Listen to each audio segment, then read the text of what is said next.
This program is for informational, educational, and entertainment purposes only. The information provided in this podcast reflects the opinions and experiences of the hosts and is not medical or mental health advice. Always consult a qualified healthcare professional regarding any questions about your health or well-being. If you are experiencing a medical or mental health emergency, contact your local emergency services. When we can acknowledge it, we can heal those wounds, especially when we understand that wounding is multi-generational. Because in high emotional intelligence, what are we learning? We're learning to respond, not react.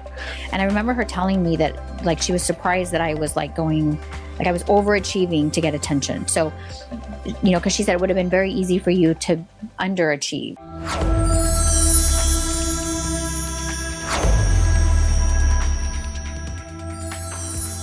Welcome to the Adjusting Your Life podcast. I'm Kennedi and I'm here with Dr. Steve. This is episode 103, The Weight I Was Carrying, My Story. This episode of the Adjusting Your Life podcast is brought to you by Ward Chiropractic. Dr. Steve finds what most doctors miss. And his wall adjustment technique, it can bring fast relief. Check out chiroman.com for hours, location, and to contact the clinic. That's chiroman, chiroman.com. So Dr. Steve, the tables have turned. What questions do you have for me? Well, I am excited, number one, that you're here, and really excited that you encouraged me to do this podcast. I know I've mentioned this before, but without you encouraging me to do it, I would have never done it. And so I'm appreciative that you had the vision to, prompt me in a way to get me to take action. And then, of course, that started up and we started moving very quickly. Mm-hmm. But today, we're blessed to talk about your story. And because you are my co-host and you are such an amazing person, I've been so blessed to know you for several years now and to really see how you have grown through our journey together. Mm-hmm. And I remember in the early times of our relationship how you were kind of stuck in the corner of your office.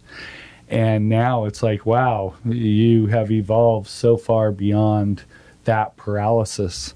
So, but starting off, what do you recall as your first childhood memory in your family dynamic? Did you see your family in a healthy way?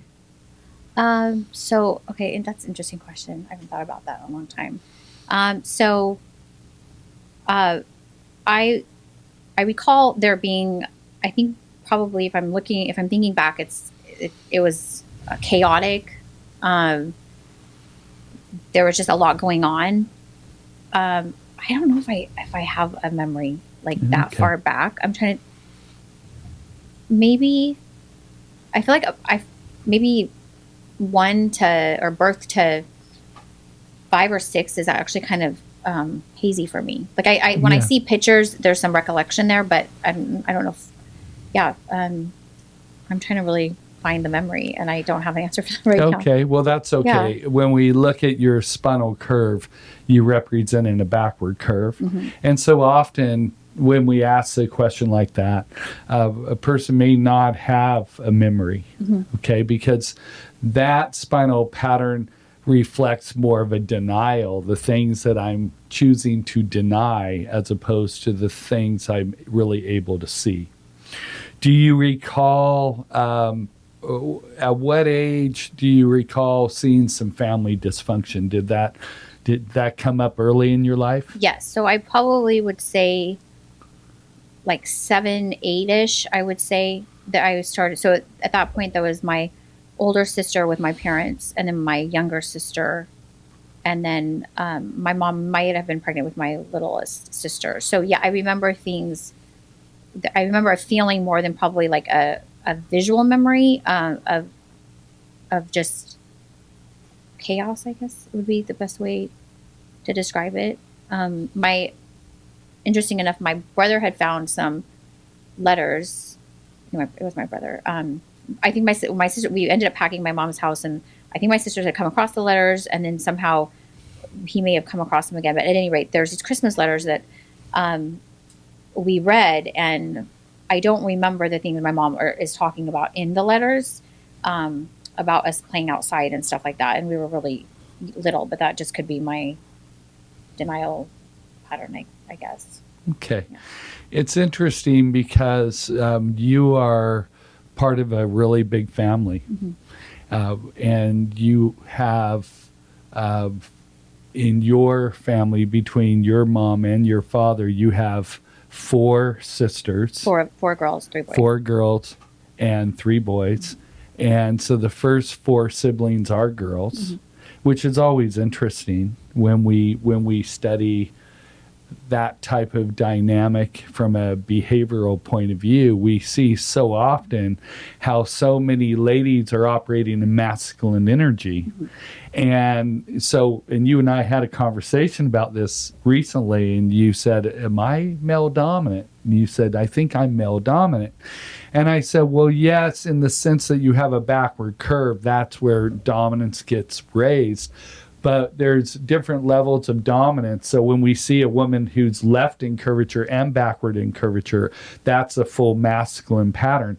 Whereas your pattern really represents an emotional masculine pattern, because your spine is right curvature, both standing and seated positions, which is more emotional, and it gets triggered.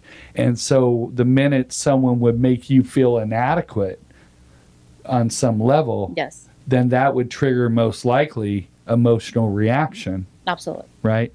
Whereas if you looked at your older sister, you would see that how she coped with that is more through a processing of logic. So she was less emotional, and she would just kind of withdraw away from it. Yes. Try to deal with it herself. Whereas you were more emotional and more reactive. And so we can all learn from that pattern, because in high emotional intelligence, what are we learning? We're learning to respond, not react. Right. We're learning that things aren't personal, they're multi-generational. And we're learning that wound is not personal. And so anyway, I just think it's interesting that your story is what it is.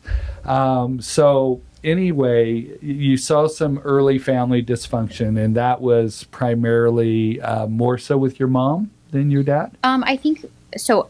I probably like 7, 8, 9-ish. Like, I remember there was some arguing going on between my parents, and usually my dad was gone a lot at work, and I preface this actually with, this is my perception of it, which I know that I could be possibly remembering it, not exactly how it happened, right? But it's definitely my perception of it. So, how I with the lack of awareness, probably I had, like, I saw it differently when I was younger, obviously. So it seemed to me like my dad was gone all the time, and then when he was home, my mom had her chance to, like, tell him what, maybe she needed to tell him. But there was some frustrations there between the two of them, and we heard them, because my mom would speak loudly in the room with the door shut. And I think maybe she thought that we couldn't hear, but we heard everything. Right. So, and then I remember, there were a couple of years that, we were all going to a Christian school, and so it was a private school, and they were paying for it. And there were, years where we didn't get to go on the first day of school. And so I remember that was hard to go in, like, after everyone had been there for like a week. Right. And it usually had to do with my dad coming up with the tuition. So that was stressful. I also remember, like, answering the phone and, bill collectors calling back then, which, but out of all my sisters, I was the one that was noticing, like, those types of things. Like, it was like a bill collector. And so I was, like, absorbing that. Right.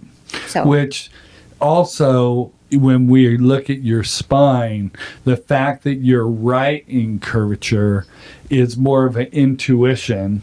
And so it indicates a higher level of awareness, because you're more tied into emotion.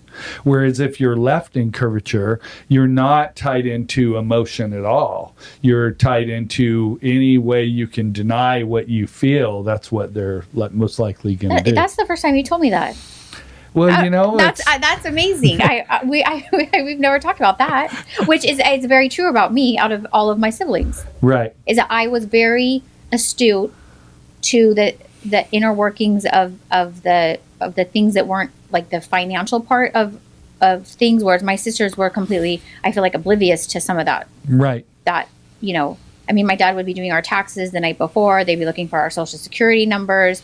And that really, I remember feeling stressed because we literally we'd ride with my dad to the post office to get the taxes postmarked by 12 or whatever time it was, right? Like, but my sisters weren't, but I knew they were taxes, not knowing what taxes were, but I was astute to all of that. Yes.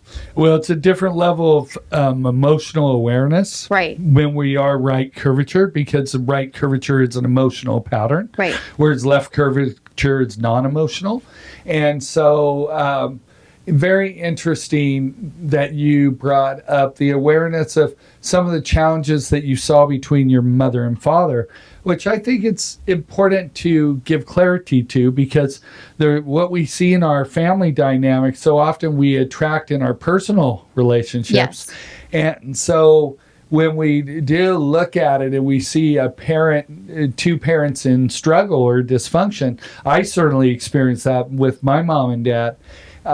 It's really helps us to see how patterns of behavior are so different from one person to the other, right? So like what your pattern indicated is you were recognizing that when your dad was always gone working, but when he would come home, sometimes he would be faced with verbal criticism. Correct. Right? Yeah. And then that would trigger in you a need to save. Yes. And then you would have not mastered regulation at that point. So then you would be more highly reactive and express what you were feeling. Yes. Whereas that wasn't really a dynamic that was taking place within that family unit. Right. I was the one. So I was labeled as strong-willed. I think there were some other labels. Maybe I'm trying to remember, but like strong-willed, which might be a way. Like I wasn't like not a problem child, but like I definitely was the one that was like asking questions. And I definitely remember feeling triggered to protect my dad from my mom. Right. I do not recall ever feeling I had to protect my mom. Yes. Well, and I can understand that because I certainly seen that in my life too. My mom was a fifth born daughter, and my dad was raised by a dominant mother. And he needed her approval and had a difficult time receiving it. And then my mom's father wanted sons and got daughters. And so those ladies are comfortable and masculine, but not feminine. But you're in a unique mixture, a pattern, because you are following a sister. And so often we'll see a left curvature. Oh, I didn't get my son, so now I want my son.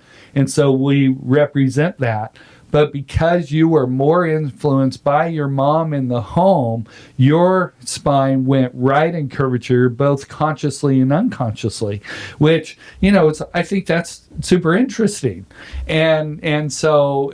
especially when I did not ever get I never thought I would have been loved more if I were a boy. That thought never entered my mind. Right. And it doesn't show up in your pattern that way. Whereas you can see in your older sister's pattern, especially when she sits, how much further left in curvature. So she's pretty far left in curvature, where you're more right in curvature. And your numbers reference more of self-judgment, feeling of inadequacy, yes. Needing approval from a dominant female parent, one that's projecting her own inadequacy onto others. And so it just, to me, it's always fascinating when a program takes a different stance than one that scientifically we might think you would take, just following the sister and their desire to have a son, right? But your body really was indicative of feeling the stress in your environment, looking for outside female approval, looking for it from a female that never received it. And so anyway, you've evolved so much, but it may be a big part of your evolution as this emotional awareness, just this little change in a behavior pattern that instead of you going into logic, you're going into emotion. Right. And so I see you as having a really high emotional intelligence. Of course, we've worked on this a little bit because that pattern initially gets triggered pretty effortlessly. Yes. And the trigger is always the same. It's always feeling of inadequacy that sets up the trigger, right? And, you know, the minute I give my best and someone makes me feel as if my best is crap, it triggers in me this feeling of inadequacy, and then we lose regulation. We react emotionally. Right. Well, and with the relationship with my mom, what's interesting is that beyond the relationship with my mom, I then sought out women that I wanted their approval. Multiple women. I mean, there's probably 4 to 5 that then I looked for that relationship, that approval that I hadn't. So then I replayed that. Right. And in some cases, they were a healthy, right, or to a degree of healthiness. Like we all have wounds, but that I could get that at some times. Right. And when you look at the fact that you were right in curvature in both positions, that is at the root of that behavior. It's a need for outside female approval. The challenge is that what you're really wanting is female approval from a female that's tied into her feminine. Right. But the challenge that you would have experienced is along that journey was attracting a woman that was more aligned in her masculine. Right. And so was more in her dominant energy, maybe obsessive compulsive, this type thing. So it's interesting, but that does, when you have that right curvature, just staying open, because sometimes our love doesn't come from our parent. Right. But it can come from maybe it doesn't come from father, but it can come from a different male source. Or maybe it doesn't come from mother, but it can come from a different female source. And so ultimately, you moved, made a choice as a young person that the home dynamic was stressful. Was not working for you. So you made a choice to... Well, so initially I had, I have a older half sister, 2 older half sisters, and my oldest half sister, who's 17 years older, I had spent a summer with her, and it was just it was great. I felt more internal peace, not so much. I don't know if anxiety is the right word. What I was feeling at home, it was like this disruption at home, and maybe I would call it anxiety. At the time, I don't know if that's actually what it was, but when I stayed with her for the summer, it was just different. It was peaceful and organized, and those things I really craved. And my parents had agreed that I could go live with her. Mm-hmm. And then right before I was going to leave, my mom changed her mind and said that she had changed her mind. So at that time, I freaked out, and they called my godfather at the time, who was also our pastor at our church, and our family pastor, and he came over to try to calm me down. And it was interesting because at the time my brother-in-law was actually him and someone else close to me were my youth pastors, which was different, and they had really tried to work with my mom and trying to bridge the gap with our relationship and try to coach me, mentor me, and then also coach my mom in trying to get us to, get along. And it was a challenge, and they were really trying to, I think, if I'm remembering correctly, encourage my mom to let me go have this experience with my older half sister. And so at the time, my godfather came over, and what was hard for me when he got there was, it was interesting. My mom called him, and my dad was really quiet and didn't really say anything. And my dad wasn't the one that had decided. My dad, I don't think, agreed with my mom, but maybe didn't say anything at the time. Mm-hmm. And then he just came over really in a dominant position, raising his voice at me and telling me that I was never moving to California, and to get it out of my head, is what he said. Mm-hmm. And I, for whatever I remember like even like running down the street. I was so upset. So anyway, when I calmed down emotionally, I remember when he said this to me, I thought to myself, I'm leaving. I don't know when I'm leaving, but I'm leaving. Yeah. And I think I retreated to like calming down my nerves. And at some point he obviously left. But what was interesting is I do remember at the time feeling like you have no idea what's going on in our home. You only know what you've been told. You don't live with us. He didn't even ask me anything. And if anyone that knew that was what was going on was my brother-in-law, who wasn't quite my brother-in-law at that time. He was dating my sister, but they were engaged. And then my youth pastor, and they had more of a grip on what was happening with me emotionally. And then also I was in school. I had a counselor who was privy to some of the information or struggles I was having. And I remember her telling me that like she was surprised that I was like going, like I was overachieving to get attention. So, because she said it would have been very easy for you to underachieve or be, that's the choice, right? Have a behavioral issue. And but instead I was getting, a straight A student, and I was trying to impress my teachers so I would get attention that way.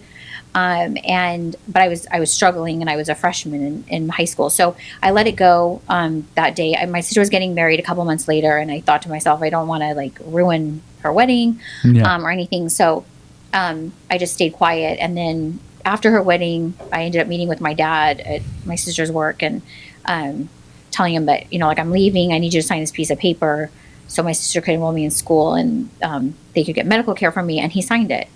And he didn't want it prior.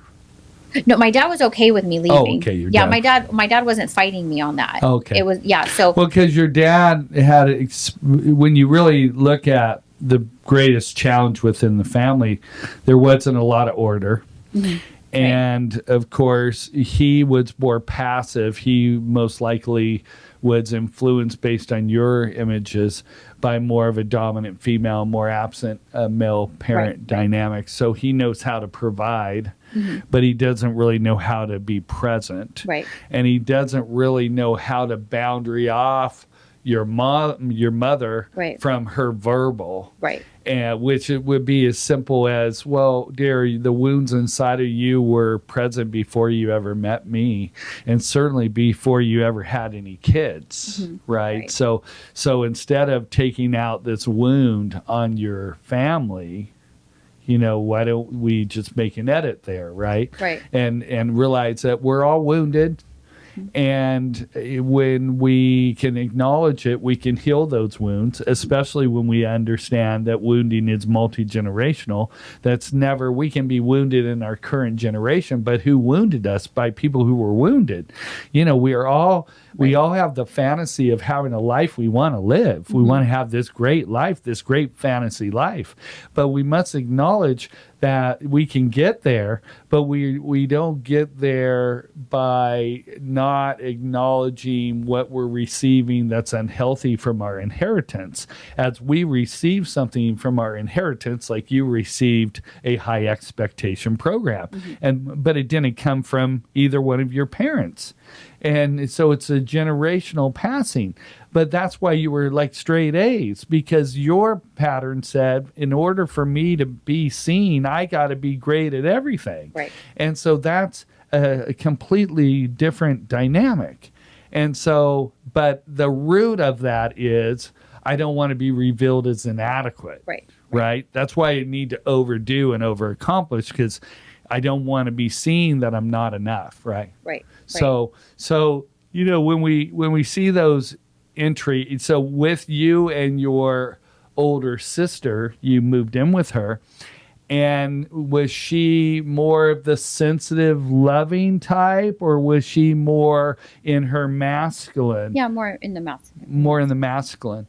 And so the biggest factor of difference was the fact that she was more organized. She had order to her life? Yeah, definitely. Okay. And I think that so backing up a little bit, I want to come back to the relationship with my dad and how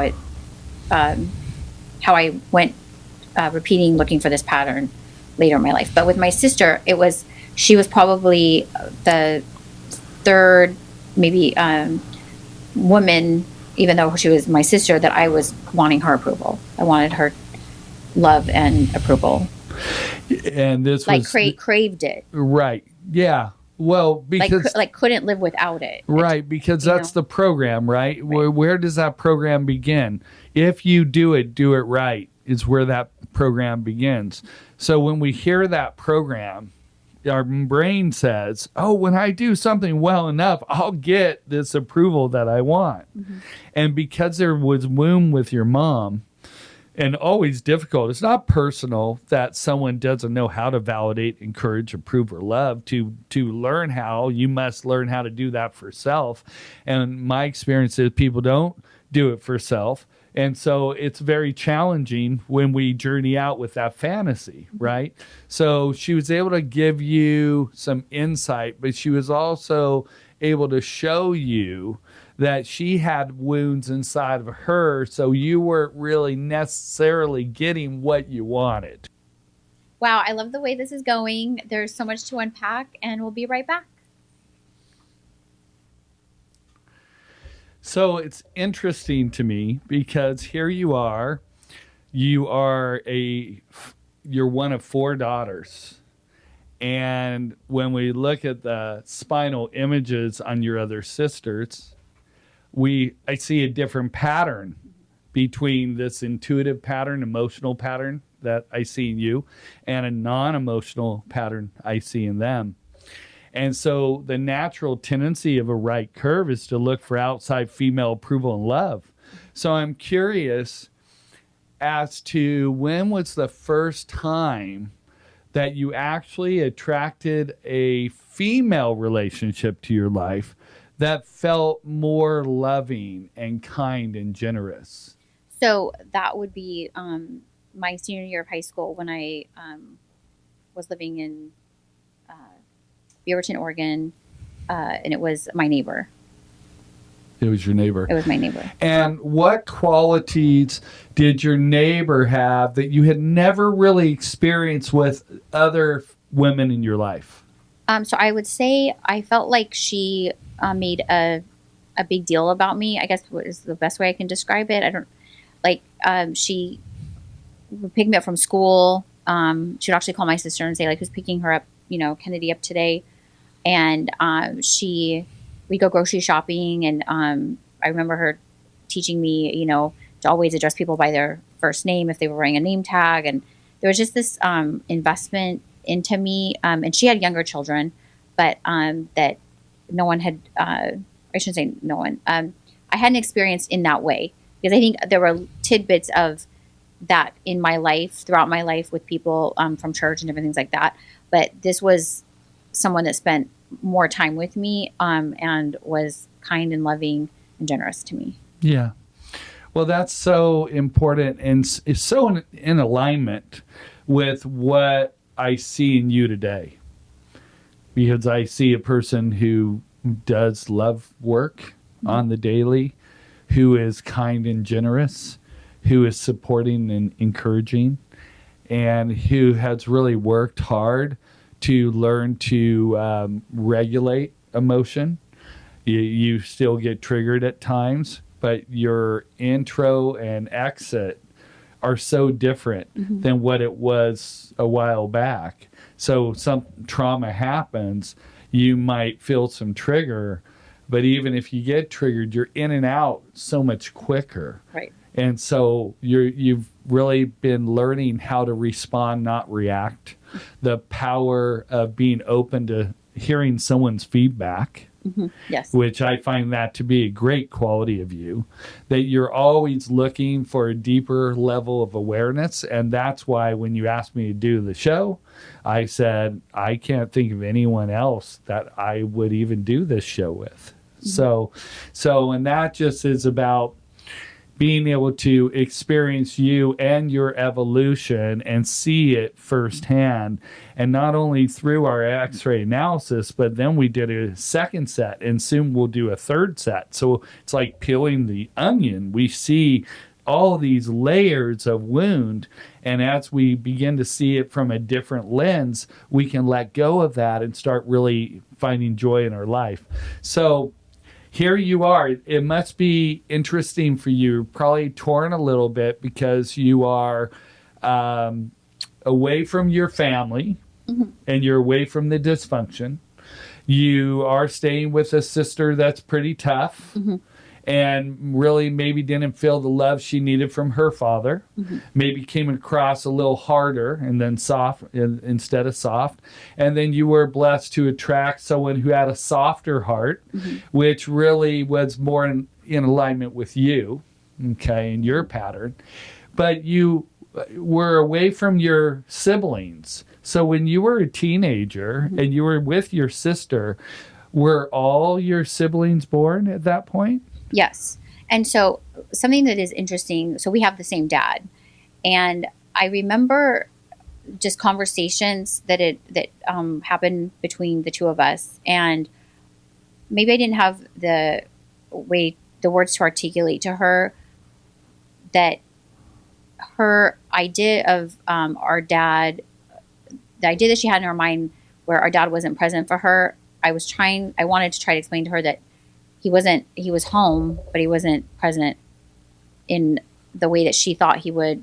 Like, we experienced the same thing. I had our dad in my home with my other siblings, but I think she thought it would have been different if he was home in her home.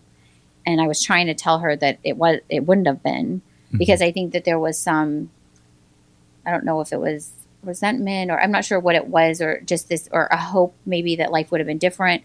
And then I don't know if I articulated that to her, because there's an idea that, like, if my dad would have been present for her, her life would have been different. And, sure.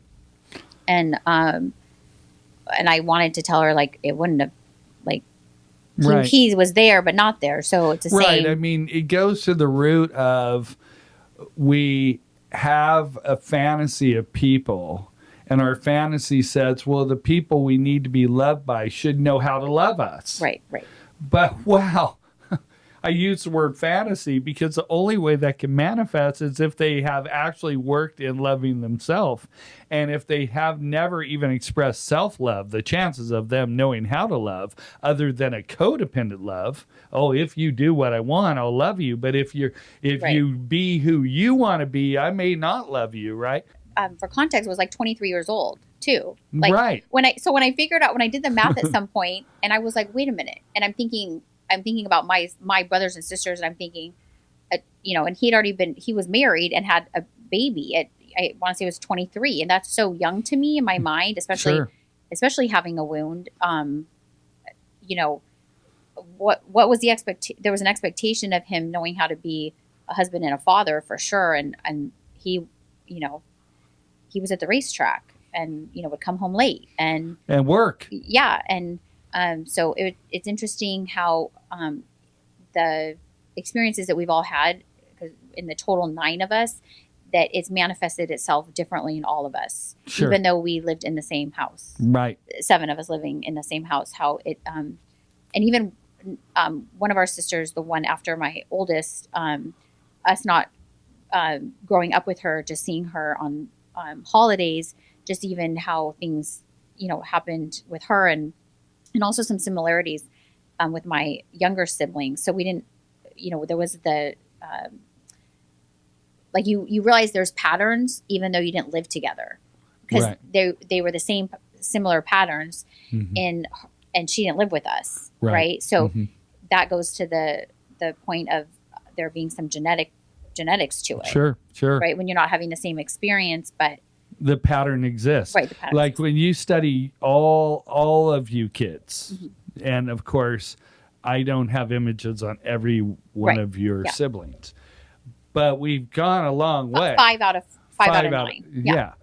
And when we do look at those patterns, what is seen in every single child is the backward curvature, which is indicative of a father being there but not there, a father working, being at the racetrack, whatever. But keep in mind that male who has that pattern wanted to be loved by a female as well. Yes. and was raised or influenced by a female that maybe felt inadequate, she wasn't a male, set unreasonable expectations for your father, and didn't know how to validate him, because why would he then attract what he's attracted? Right. And the chances are likely, based on your images, that your father would attract more of a dominant female as opposed to emotional sensitive female. Right. And it would not give him like an attaboy for anything. Right. So then why would he choose to be present in the home if there was nothing that was positive for him in the home? Now, the challenge becomes that the role of the father is to protect the family from the mother if the mother is verbal, authoritative, physical abusive, mental abusive. It's like the father's role was to step up and protect, but that was hard for him to do. It's easier to act like it wasn't playing out than it was to see what was actually taking place. Right. And so, to me, when we look at structure and we see how these mechanisms play out, and then we get people who say, well, you know, if I was a boy, I would have been loved differently, and my father would have showed up to my soccer game or baseball game or whatever it is.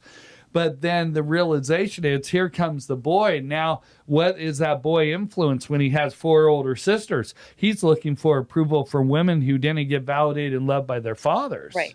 Right. All three of my brothers. Yeah. And so then those ladies feel inadequate. They're not men on an unconscious level. So they're not going to be great at validating the man, right?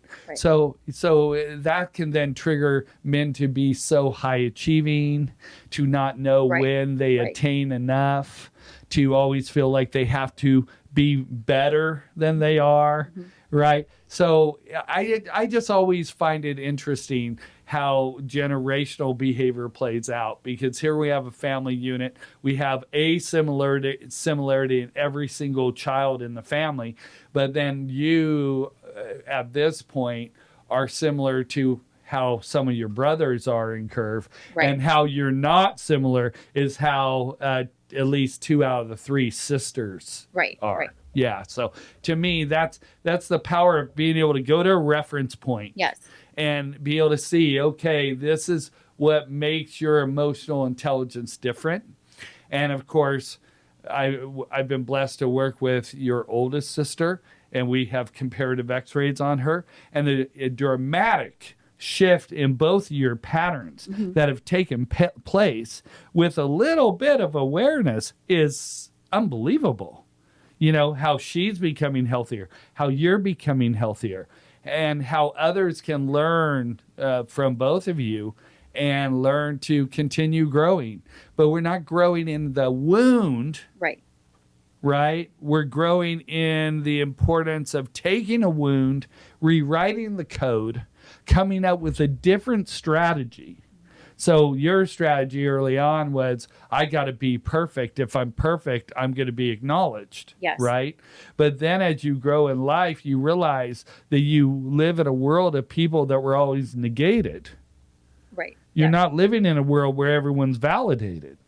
And so the natural tendency when someone sees as amazing as you are is to raise the bar on you, right? Yeah. Because their program is they were never validated, so then they're coming in with raising expectation. So I've seen some incredible growth with you. And it's also interesting that, like, your older sister's double backward curve initially. So she's in denial consciously and unconsciously, whereas you're backward pretty heavily standing.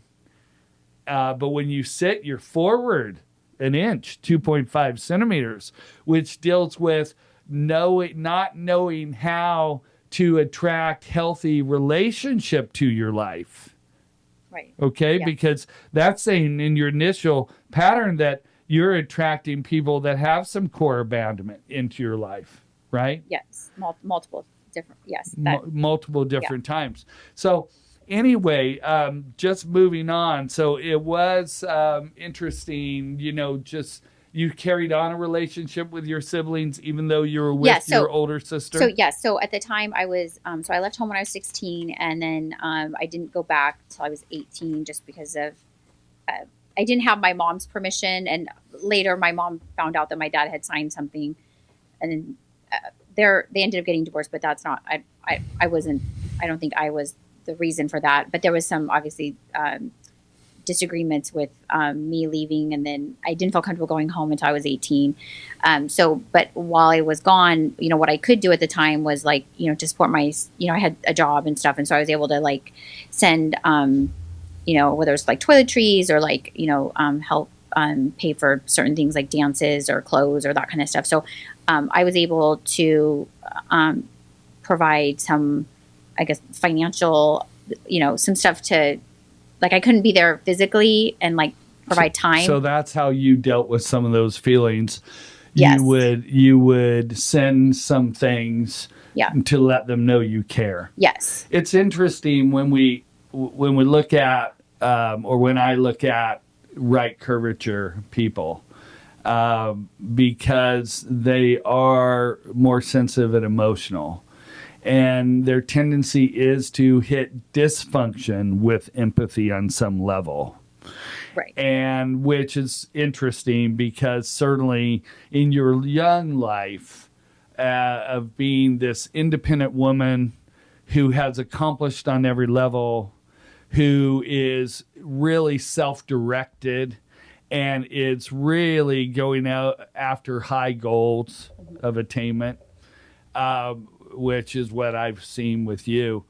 It's interesting how that program of hitting dysfunction with empathy can lead to problems in your life. Yes.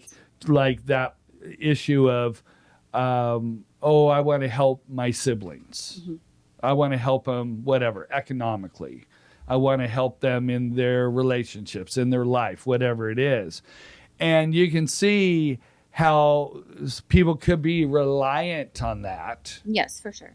And then when we look at it, we say, well, where's reciprocity? Right. Because with empathy, right, this is something I'm working on. There should be reciprocity. Right. So I'm going to have empathy for you, but when I'm in challenge, it would be appreciated by me if you reciprocate with empathy for me. But what we find so often is a high empath, it doesn't reciprocate. Yeah, I mean, there's been times where that I was, that there'd be like resentment towards me, which was obviously something really hard for me to process, because never did I think by any of the things I've done or being generous or anything would backfire on me, but it did. And I think that there's definitely times when saying no is the answer. It doesn't mean that you don't care or you're not kind or generous. But I have experienced some resentment from, family, and I don't blame them in a way. Like, I think it's like a reaction that happens that, we're all working out like all of our issues as a family. And I'm really excited for that. I think that, when there's not so much awareness, like when we were younger, that maybe, the siblings I've had that maybe have had resentment towards me, like didn't know where the resentment came from, Yeah, it's natural because one, there's opposite patterns of behavior.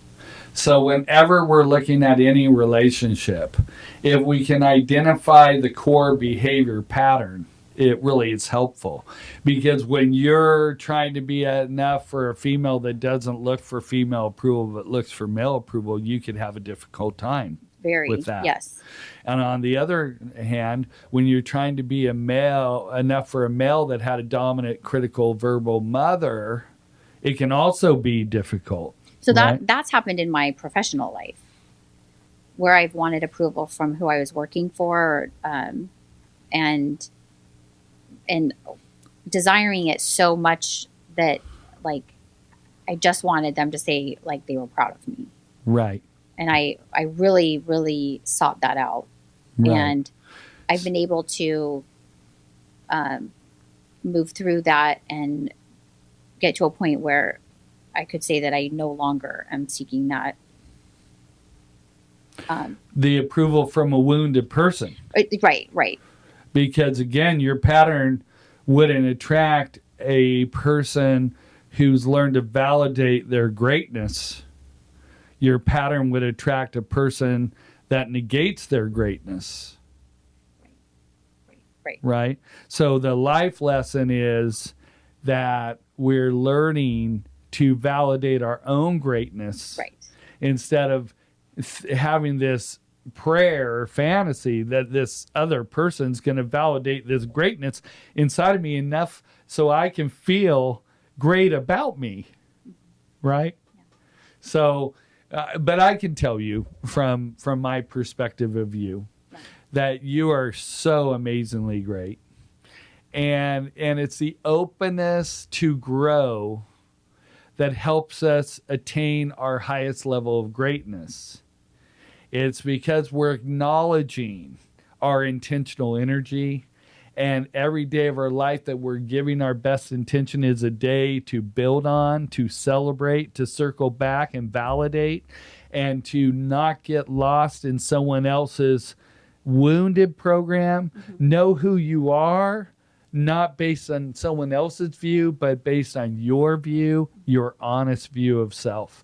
And so I think that's just an awesome growth that I've seen in you. Yeah. Well, I think we should talk next about when I met you. So okay, sure. We'll be right back. And this episode of the Adjusting Your Life podcast is brought to you by Ward Chiropractic. For over 30 years, Dr. Steve Ward has been helping people get to the root cause of their pain. He's a second-generation chiropractor who looks at the whole spine, not just the sore spot. With standing and seated full spine x-rays, Dr. Steve finds what most doctors miss. And his wall adjustment technique? It can bring fast relief. Back pain, sports injuries. Check out chiroman.com for hours, location, and to contact the clinic. Or stop by Ward Chiropractic Family Center today. Mention this ad, and you'll get a free recheck 2 hours after your first adjustment. That's chiroman, chiroman.com. Welcome back. More with my story. We're going to talk about when I met Dr. Steve the first time. Well, there's a little story before I met you. Right. And it really relates to your boyfriend at the time. And I had been treating him, here and there. Mm-hmm. And he would come in from LA. He was a jeweler. And he would come in and get an adjustment and tell me how much better he felt and how he had this amazing girl. And he said, and I want you two to meet. And is it possible that you could come to her house? And I said, well, sure. So I ended up coming to your house that first day and meeting you. And it was so interesting because that person that I met that day was kind of stuck in your little corner of your office. Mm-hmm. And hesitant to get adjusted. And then as I adjusted you, wow, how difficult you were to adjust, mm-hmm. how guarded your body was. And I kept saying, well, this is about emotions that have been denied. And so anyway, so we connected. Yes. And so what is your memory of the first time you and I met? So actually backing up from that. So for 4 years, he told me, you have to go see my chiropractor. And, at the time you're living in, Newport Beach, Long Beach seemed very far away to me. And I was just working. And like I didn't have any time. And so the thought of like driving to Long Beach and like during a work day, it wasn't something I was open to doing. But I mean, for 4 years, he kept saying, you have to meet my chiropractor, you have to meet him. And I think his recommendation to meet you really had to do with really you just adjusting me. Because I don't think that he had an awareness. He just wanted me to get adjusted by you and that you give these amazing adjustments. And even though I definitely, just from sitting at the computer, sitting at a desk for all the years that I have, definitely would have benefited obviously from that. So fast forward, when there was an opportunity for you to come to my house, my place at the time, that, that worked. So I remember you coming over and bringing your table, and I was in the corner working, and, it was like, hello, whatever. And, so I'm thinking I'm just going to get adjusted. So I lay on the table, and then, you didn't adjust me right away. You just started talking to me. So, you had just sat behind me and just started in a low tone voice, just very calmly talking to me and, telling me things about myself that I was just like, so I'm just like shocked because, my boyfriend at the time didn't tell me you had a gift. And I really, after that first time I met you, knew that you had a special gift. And so, that was just, I've always been a seeker of information and wanting to be the best person I could be. And that's why, like, I've, listened to, different people in that space, in the self-help space. And, before there were books on tape or we had books or whatever to listen to, I would read and get my hands on everything I could at the time to learn more about. And it definitely probably at the time was labeled as like self-help, I guess, So I just was stunned. Like, when you left, I looked at him like, he did not tell me that you had this like beautiful gift. And I just was learning so much about myself that no one had ever, I think, realized about myself, not even knowing me. And things just started to like, I think it just like opened my eyes in a beautiful way to understanding why I was the way I was. And so getting those answers early on, or just even in that day, starting to unwrap all of that was amazing. And I remember I called my sister and I was just like, oh my goodness, you have to meet Dr. Steve. That was obviously the start of a beautiful friendship and relationship. And, here we are today doing a podcast together. So. Yeah, it's so amazing. I'm just so thankful. You never know why someone's coming into your life. And sometimes people are only in your life for a season, and sometimes we're blessed to have multiple seasons that we share in a relationship. And for this relationship, we've had several years now, and it's like every year just grows into even more amazing of a relationship. Right. And so, and for me, it's so nice to see actual growth. And you're this sponge, and your brain is hungry, and it's hungry for awareness. And when you're given awareness, how quickly we can shift a view, right? And so that's what I've seen so much with you, is how much you have shifted. We had a spinal pattern of you really far backward. You're way less backward in curvature today.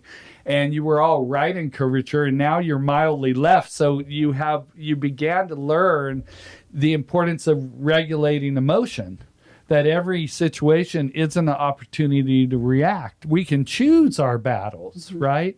And we can realize, why are we reacting to begin with if we're just dealing with a generational wound? Right. If that wound is not personal, why are we programmed to react to it, right? We should really see things more of a non-personal and choose to respond, not react, and realize that people come into our life to give us feedback, to help us grow and evolve. And one thing about you is you're always open to grow, which is really calls to your ego strength as opposed to your ego. Right. I want to be the best person I can be. And I think for me, at times it may have seemed overwhelming to, especially just listening, when you listen to different podcasts or people, I was a fan of, I'm a fan of Wayne Dyer and Sure. the work that he does. And I've been able to apply it in a different way, and not with this pressure that I have to be perfect.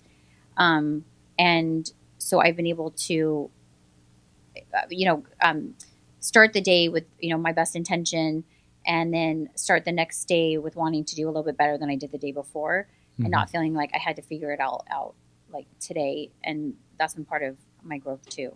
Yeah, and I think it's a healthier way to look at it as every day you're becoming more mindful of every time you give your best intention, then that's a point of reference to self-validate. Yes. So, because it's in that dynamic that things change in our life. Yes. If all our life we're always looking for wounded people around us to really provide us with the healing we need, so often that never manifests, because it's never the person with a low emotional quotient that heals the relationship. It's the person who has higher emotional intelligence. Right. And you've gained awareness, and you continue to be open to awareness. And to me, that's even something for me. It's like you watch a lot of podcasts and listen to them, whereas I really haven't watched many at all. And so that was exciting to team up with you, you know, because it's like you have a whole different perspective than I have. But we're just really a good team at, you know, understanding each other and working within our own greatness. I have greatness that I'm developing in me every day, and you have greatness that you're developing in you every day. So we want to be mindful of looking at it from a perspective of, I got to improve. No, we want people to understand a different perspective. I need to let go of behaviors that negate my greatness. Right. That's the lesson. Right. Right. And if you're in alignment with me and you're coming at me in kindness and love and validation, encouragement, thankfulness, it's so simple. Mm-hmm. But we have to be really careful in life, because in life, the people around us come from wound. Mm-hmm. And if we make the mistake of believing that the closest people to us are not coming from wound, then we have an unreasonable expectation, which sets up a letdown and triggers a major feeling of inadequacy, right? So I think that's such a key element. And that's why we can learn to forgive a relationship, or we can learn to forgive something that someone did to us that was hurtful or harmful, because we can see it from the lens of multi-generational behavior instead of the lens of this is a personal attack on me, right? And when we do look at it differently, it changes. So as we learn to let go of who we're not, right? Because you're not inadequate. So the journey is to let go of that inherited feeling, right? So then the program from that is, I must improve upon me. No, that program's not accurate. If we look at it from Scripture, Scripture says we're created in an image and likeness of God. If we're a believer, you say God did a great job on you, right? That's the power.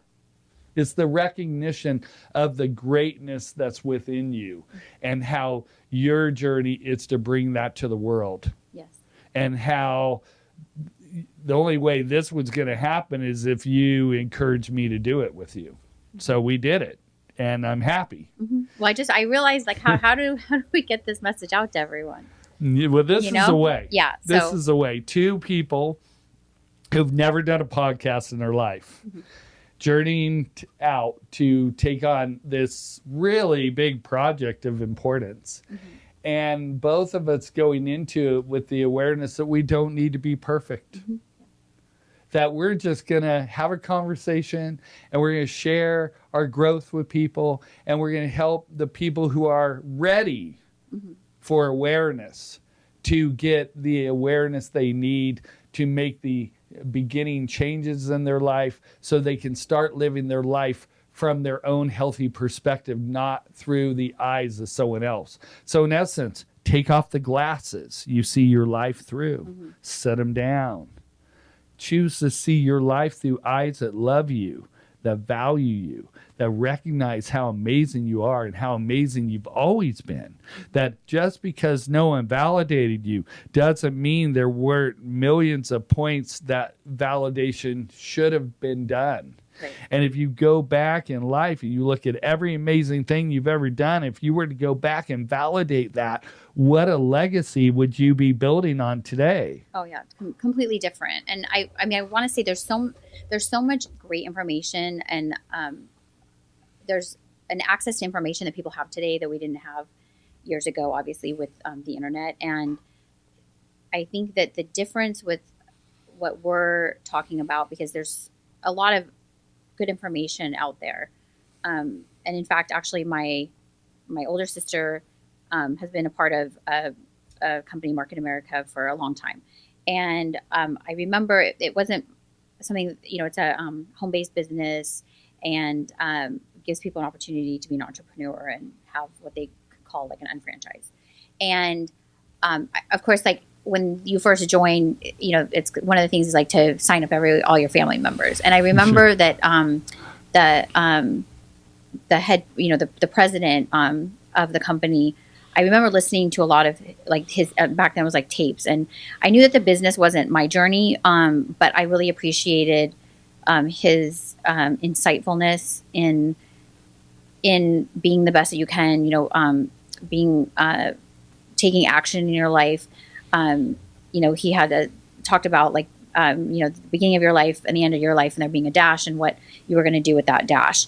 And I absorbed that information, notwithstanding the fact that the company, that wasn't like a business journey I was going to take. And and then from then on, just like so much information that I've listened to. And I think that the missing component of the information I was listening to is I didn't have an understanding of why I was the way I was, or why I was getting triggered, and so it's like you listen to someone that has great advice in that space, but like without the understanding of the why, and like I think it's hard to make a change per se without really being able to look at the root of it, which I know we've used that word on the podcast, and it's probably going to be used over and over again because it's like the foundational part of it. So it's like if you don't know why you are the way you are, then how do you make edits that are that are actually changing edits, where it's not just like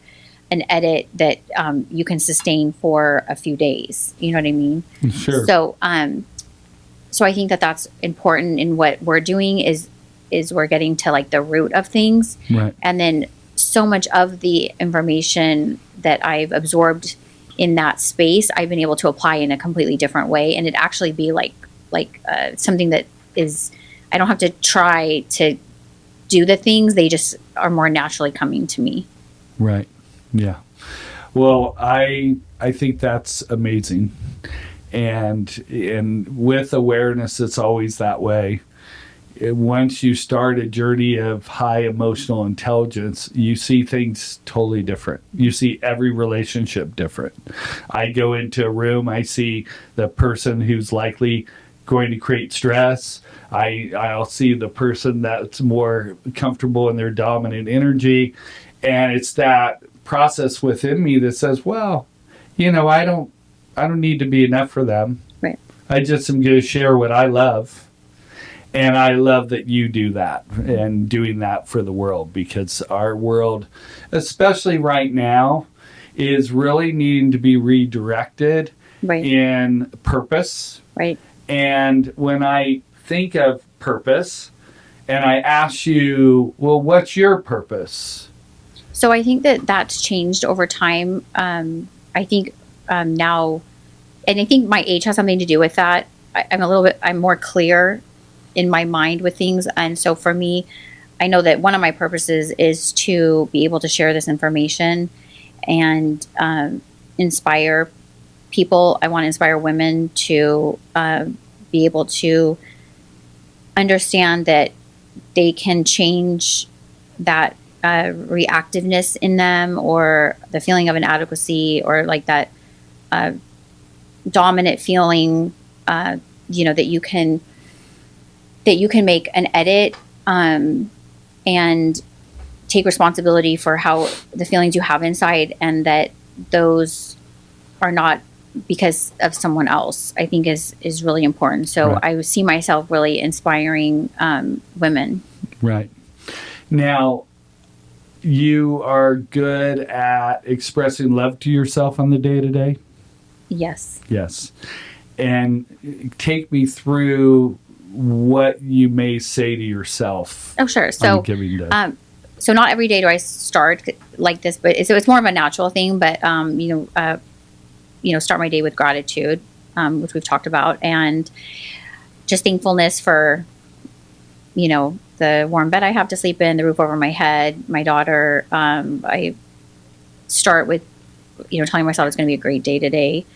I smile before I get out of bed, which is something a very close friend, who's also been my life coach, had shared with me, just smile, and then before your feet touch the ground, which seems kind of cheesy, but it actually really works.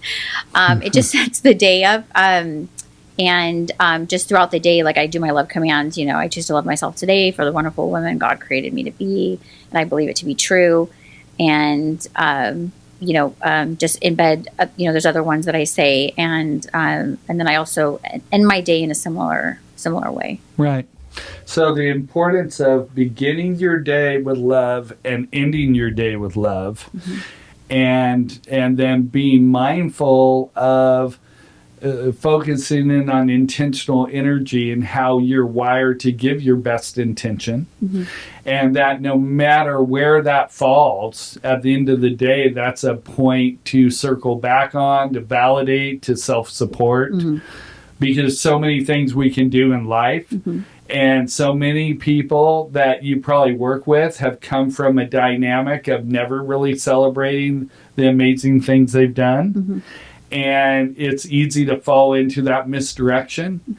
But our life is about growth, and growth is about growing into the person we're created to be and letting go of the person that we've bonded with. Right. And just because for generations people have seen their life through the eyes of someone else, and they develop behavioral programs that didn't originate in them, the greatest journey is to be able to answer this question.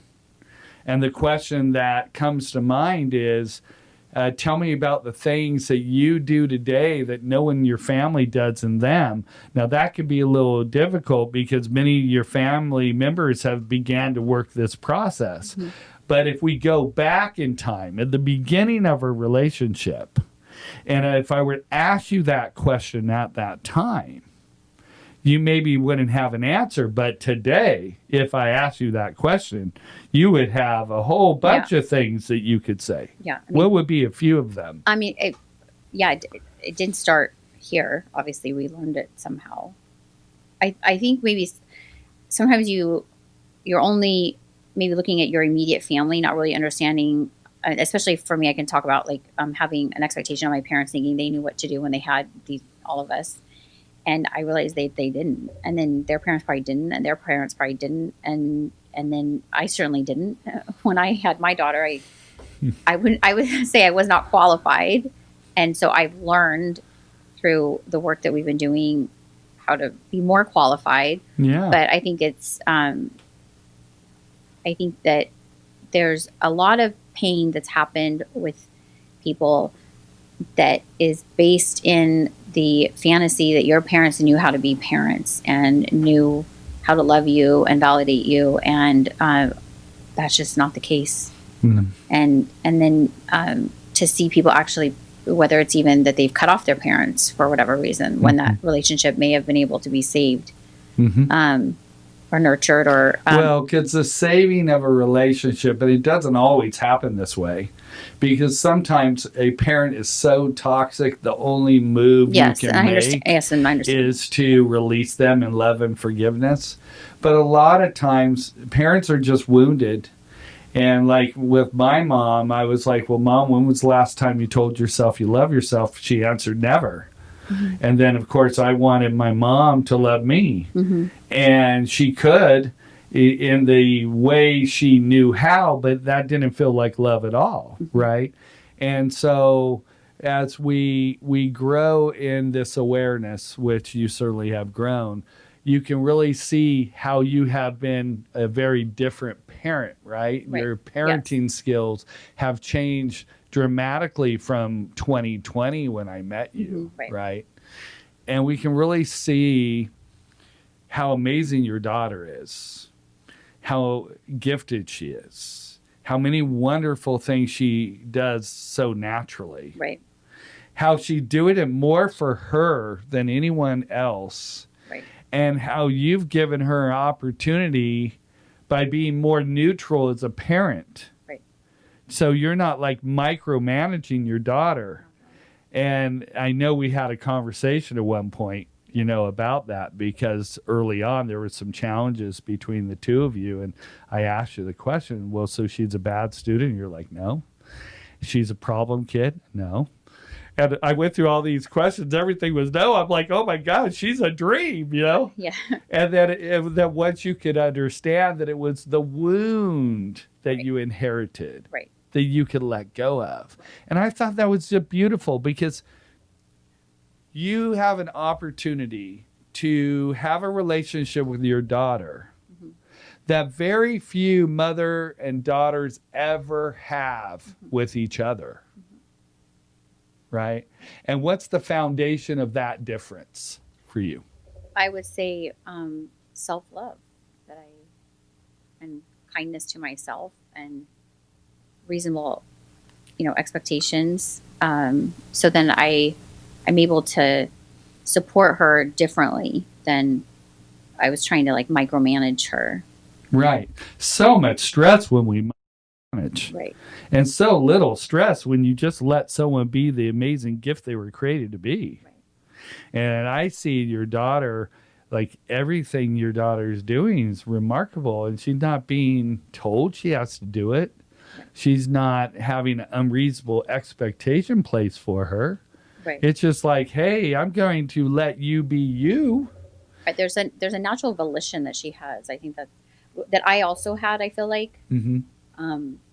And it's just, she has her own volition that and it's beautiful to see it play out the way that it is without me. I don't have to micromanage, and that was stressful for me. Oh yeah, I remember. And we were there was a little bit of tug of war with her. Yeah, the tug of war. And I remember when I brought this all up to you, there was tug of war between you and me on that. Yes, because how do you navigate wanting to hold your child accountable, right? And in a loving way, but then also letting them be who they are. Right. Well, you realize, one, who she is to begin with. Mm-hmm. And she's wired to give her best intention in whatever it is she's doing. Right, which is something we talked about when you read her x-ray, is that you don't have to worry about her. She's going to be just fine. Oh, yeah. Well, and she was interesting because in her pattern, she had a right curve like you. So she was dealing with mom who was a little reactive, mm-hmm. and dad who could be reactive too. Mm-hmm. And that was her conscious pattern because it was standing. But when she would sit, she would go backward in curve and left in curve, which was total denial. One pattern's full emotion and the other pattern's total denial. And it's so interesting that just changing posture could change behavior. Right. Right. Which I think is interesting. Mm-hmm. And so usually I'm saying to people who are showing up emotional sitting that when someone's critical or projecting a fear your way, stand up, because you're more likely to deny that projection. Right. And if you're sitting, and especially if you're forward in curvature and right, then you're so emotional. Mm-hmm. So we personalize, right? But in this situation, her pattern was referencing her need for your approval and referencing the challenge with expectation. And then as you have grown out of that, you've been able to allow her to evolve by her own choices, mm-hmm. and things that you never even would have expected her to do, mm-hmm. right? And so that must just be an amazing feeling to be a mom that has learned to back off, trust her child, mm-hmm. but still ready to communicate, be a clear communicator. It's not always easy, especially with that curve. We're going to take a new set on her, and we're going to see how her spine's changed, because your spine has changed. Your older sister's spine has changed dramatically. I mean, going from a heavy right curve to this mild, almost perfect straight spine that's just mildly left is an indication of learning that, I must learn to allow emotions to subside before I make decisions, stay out of reaction, because when I react emotionally, all sorts of things happen. And this goes for people every day of their life who they're reactors and they're exploders, and they get triggered and they want someone to know what they need or how to give it, which they don't know how. And then it triggers in them a feeling of inadequacy, and then boom, here comes the reaction. But what I've seen in you is such an exciting change, and more parents could benefit from that, easing up on expectations they're placing on their children, understanding that most children inherit that message clearly. So they do have a desire to give their best. But if they're in a dynamic where they're looking for something from someone who's never received it, and that person is coming in with a negation, we can see how that can form behaviors that carry on wound the entire life within a person. Right. How someone could attain the highest level and feel like they are a failure. Right.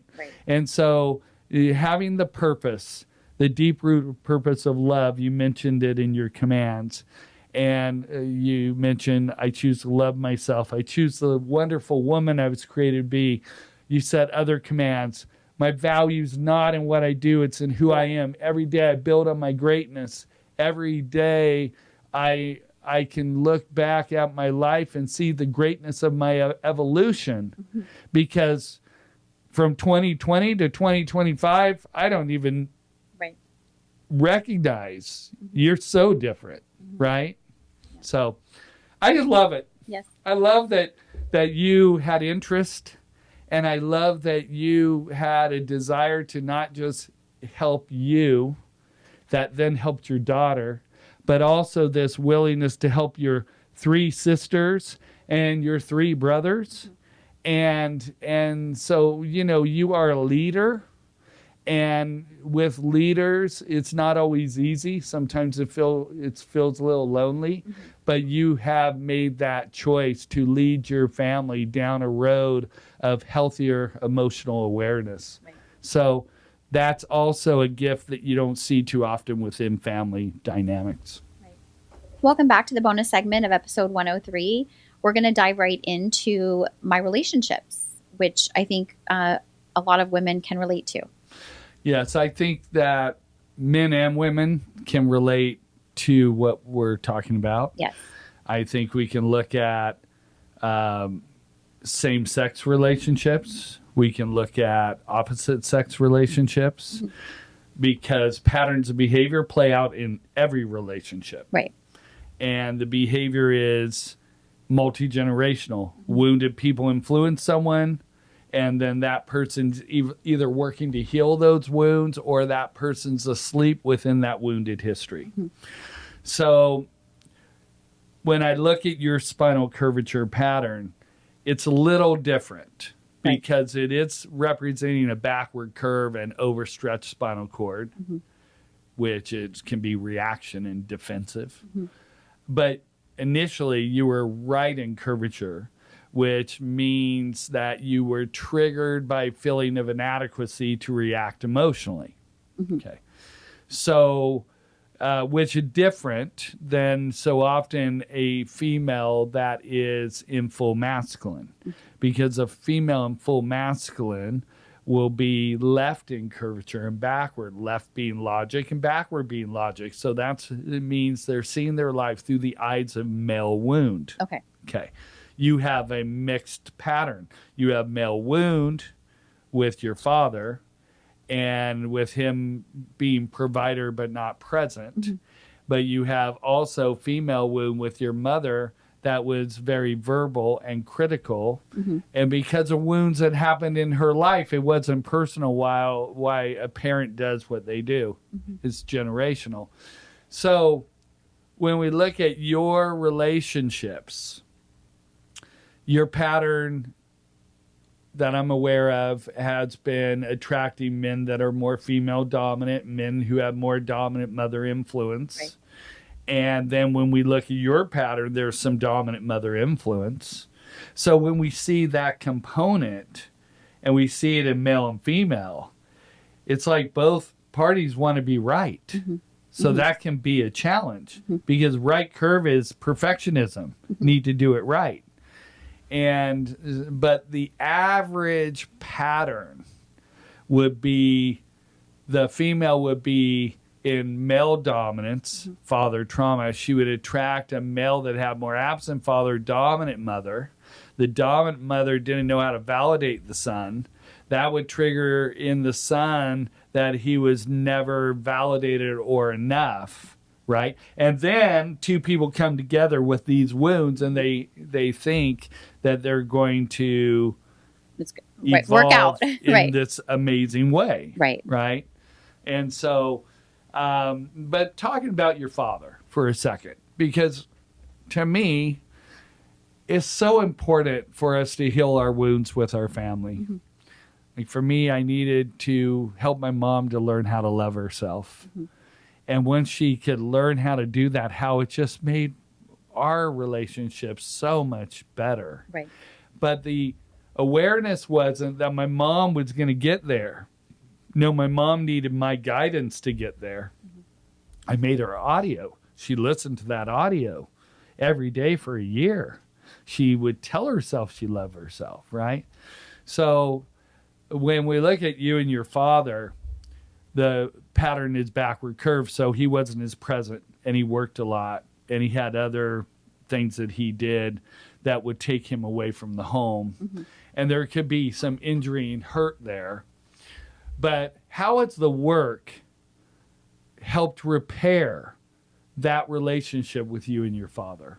Well, something that you and I had talked about was me reaching out to my dad. And, you know, I think that in my life, I think I had compassion for my dad differently than I had for my mom because of the dynamic that I saw, and the dynamic being through my perception, so my lens, right? And I can see it differently now, how my mom would be frustrated in that relationship. Back then, I wasn't considering that. And so I think I had a compassion for my dad where I thought like maybe my mom was being mean to him, but I can see that there was some things that my dad was doing now that that would have triggered that in my mom. So I've had a relationship with my dad. What I didn't realize is that I was attracting men that had similar wounds to my dad. And so I think with the work that we've been doing where one of the things we talked about is me reaching out to my dad and just saying, you know, hi dad, just called to tell you that I love you, or, you know, whether it was a text or whatnot. And just interacting with him in a different way than I had before, being more intentional about the interaction with him. And so over time, over the last few years, he texts me, you know, that he misses me and misses my daughter, and that he loves me, you know, looking forward to seeing me. And those interactions weren't a lot. And so I guess growing up, I don't remember there being a lot of like, I love you being said in the house. And I know each of us kids with our kids have made different choices, varying degrees of how we show love to our children. So I say it to Mia, and also my ex-husband also says it out loud. Those things are really important. And I say it a lot more than my parents did. And I think maybe part of that just being their generation. So it wasn't so much, I think my dad also thought like if my kids know that I love them, it was more, I think, not realizing that that's what he thought, and not maybe him verbally saying it, but he verbally says it now. And part of that I think has just been because I've reached out and been the one to say, you know, just, you know, thought of you today, just wanted to tell you I love you. And it doesn't mean right away that I was getting an I love you back. But over time, that's actually happened. Yeah, I remember when I was working with my mom on telling herself she loved herself. And then I ended up saying, okay, Mom, now it's time for you to work with your father. Right. Yes. And my mom's like, well, what do you mean? And I'm like, well, I want you to call him up, and this is what you're going to say. Right. You say, I just calling today, Dad, to let you know how important you are, how special you are, and how much I love you. And I said, be prepared, because when that statement's made, your father is probably going to immediately going to want to get off the phone. Right, right. And then I said, and then like 3 days go by and you're going to call him again. You're going to do the same thing. And then 2 or 3 days go by. You're going to call him again, do the same thing. You know, my mom had never heard a love command from her father in her life. By the third call that she made, every single call from that point forward for the rest of her life was met with, I love you, from her father to her. Right. So, wow, this is how healing takes place, right? It's realizing that the wounded people don't have the skills or the tools until they're given awareness. But once they're given awareness, like your father responds to validation, kindness, encouragement, and love. Yes.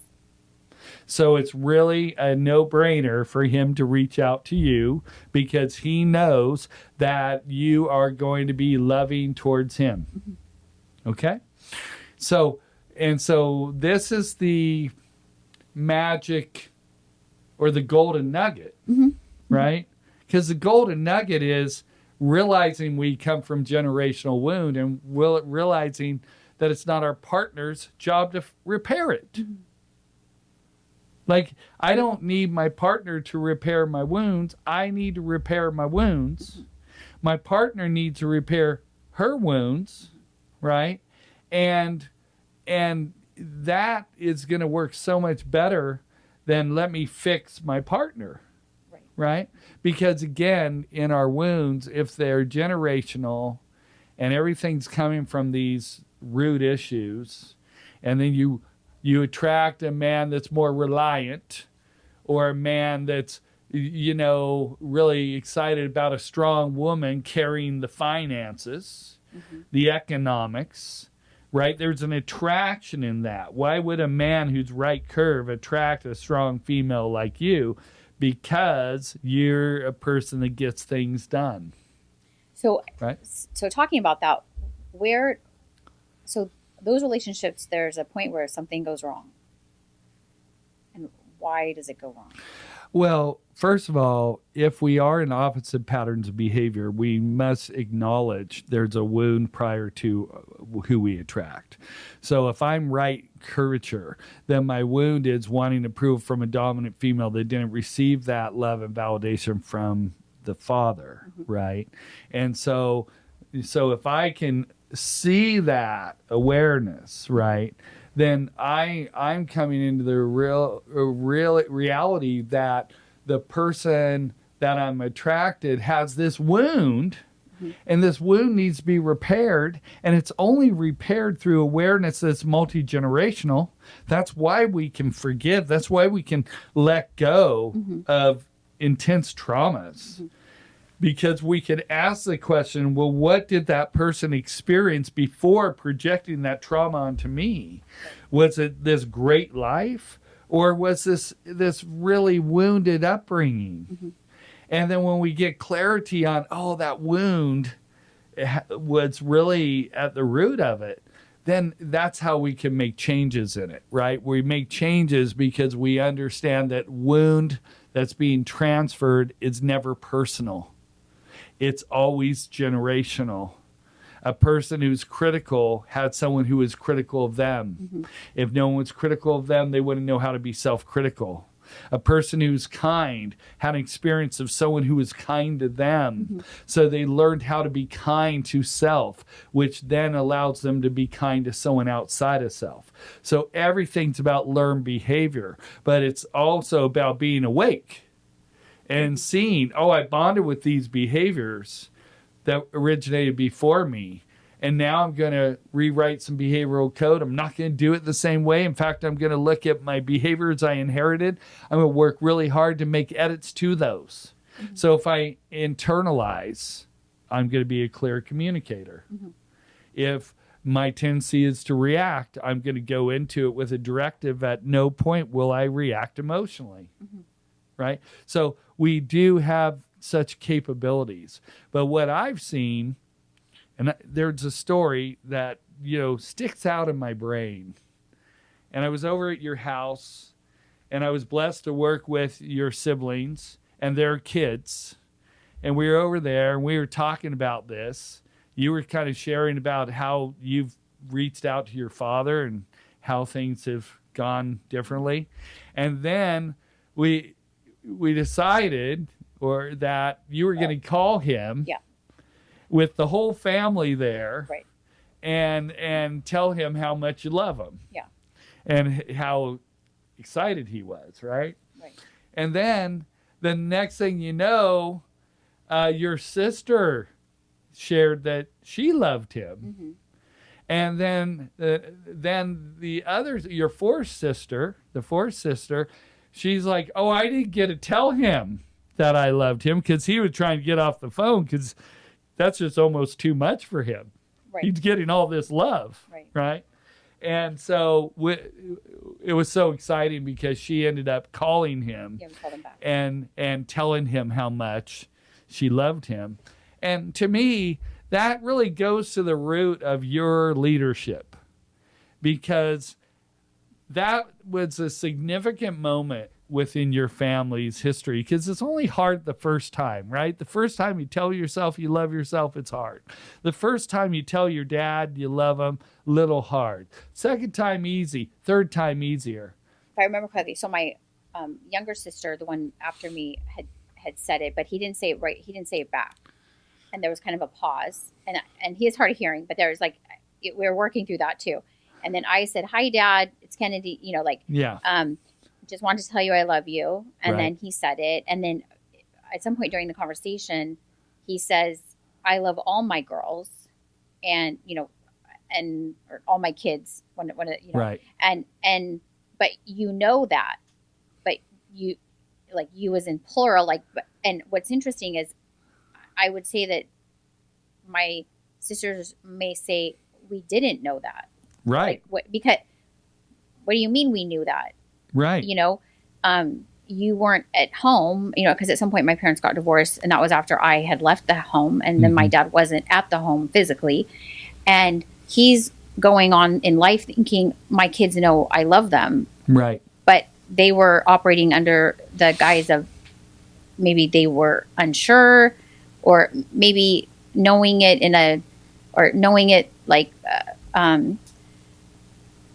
you're thinking, of course our parents love us, but not really having it said to them. But there was something in that was I think an aha moment, because especially for my two younger sisters, it was I think that sometimes they questioned the love, maybe based on the actions, right? So right. Well, and again, it's easy to question because people haven't mastered self-love. So only through your ability to expand your dad's awareness surrounding love could he really voice it.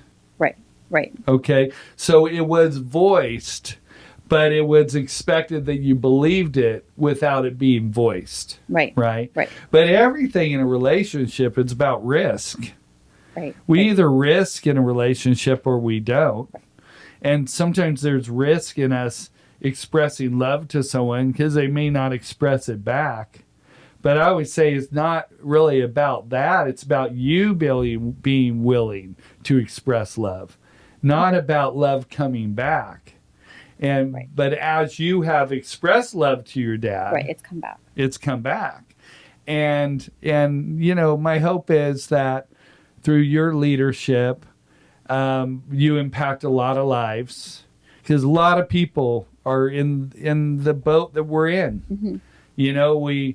We want a healthy relationship, but we attract someone who's wounded. And what are we going to do with that? If everyone comes from wound, does that mean we're never in a relationship? Or does that mean, oh, this just gives us an opportunity to learn from our partner? Like I attract strong women, left curve women. What can I learn from them? Oh, I can learn to not operate in emotion.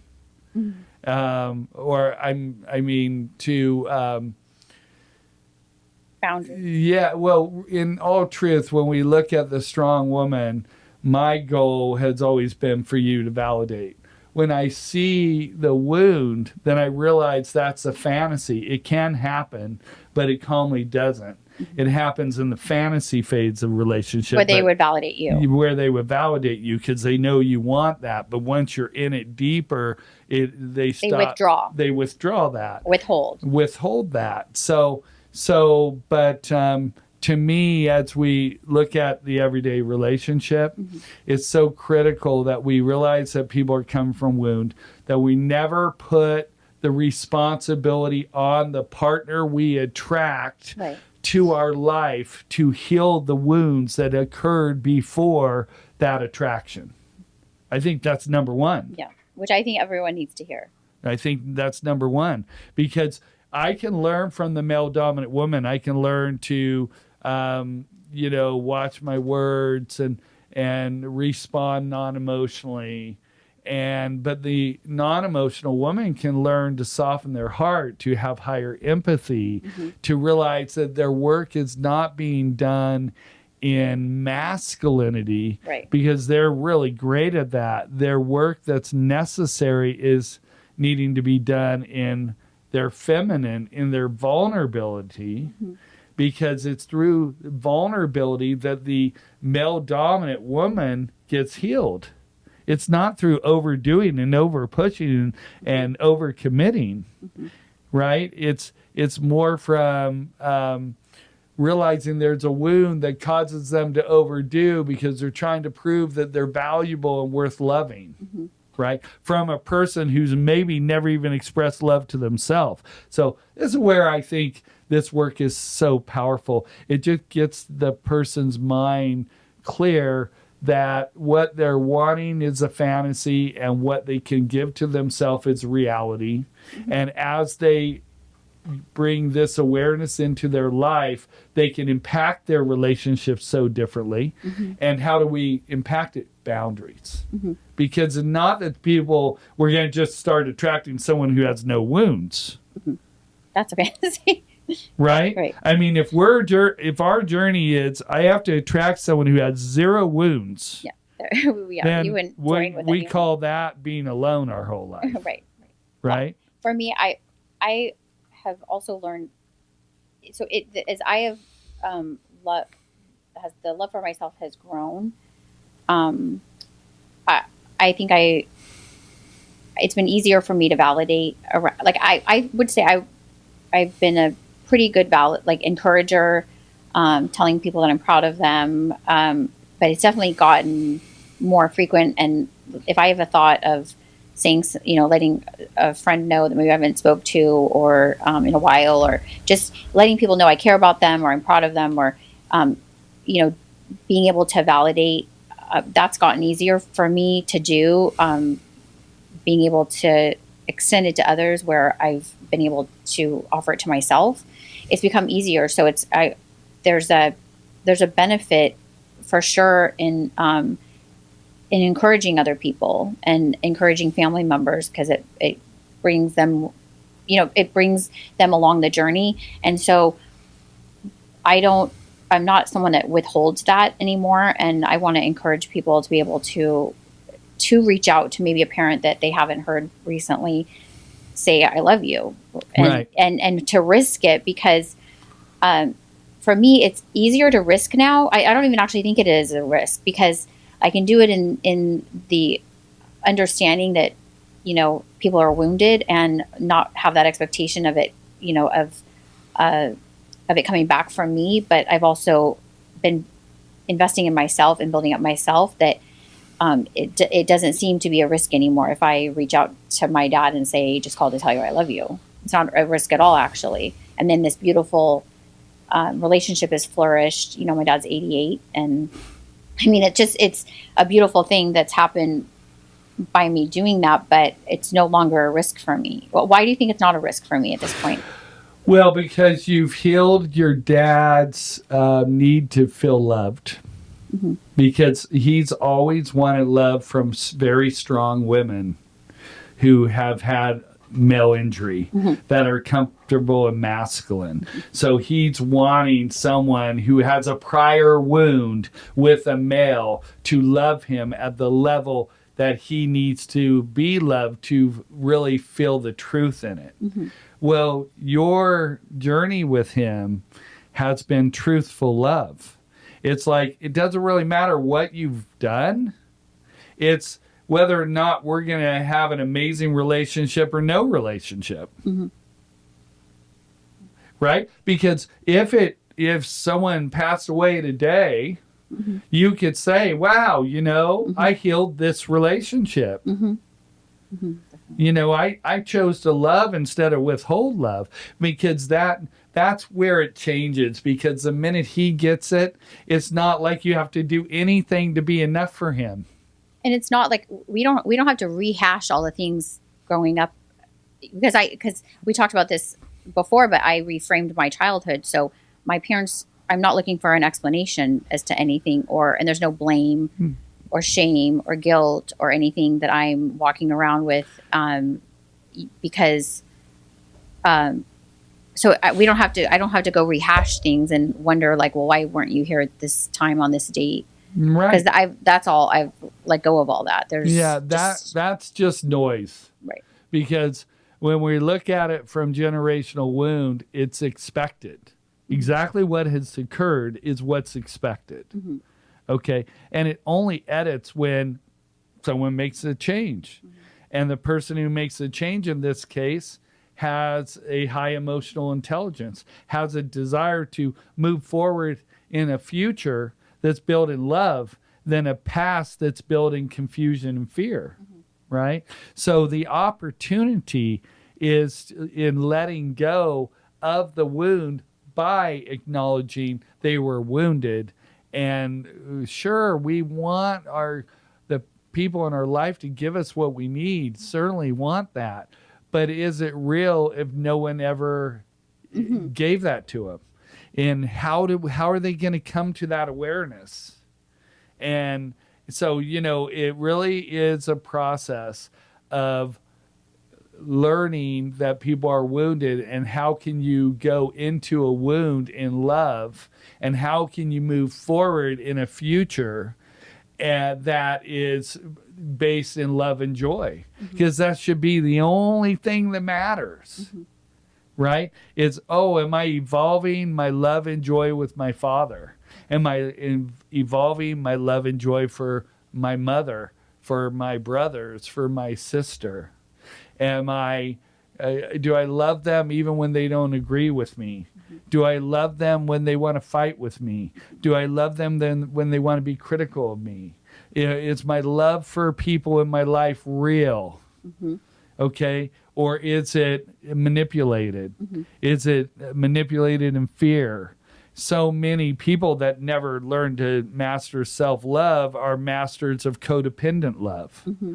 So there's an if in the equation. If you do this, I'll love you. Mm-hmm. Like your sister might say, well, if dad calls me consistently and tells me he loves me, I'll be more open to communicate with him, mm-hmm. right? But in truth, it's not that works. Mm-hmm. It's the other way. I've healed inside of me to the point that I'm not looking for the love from you at the same level. And because I've healed that in me, and I actually am authentic with my love for me. And now because of that, there is this relationship that has no intensity. Mm-hmm.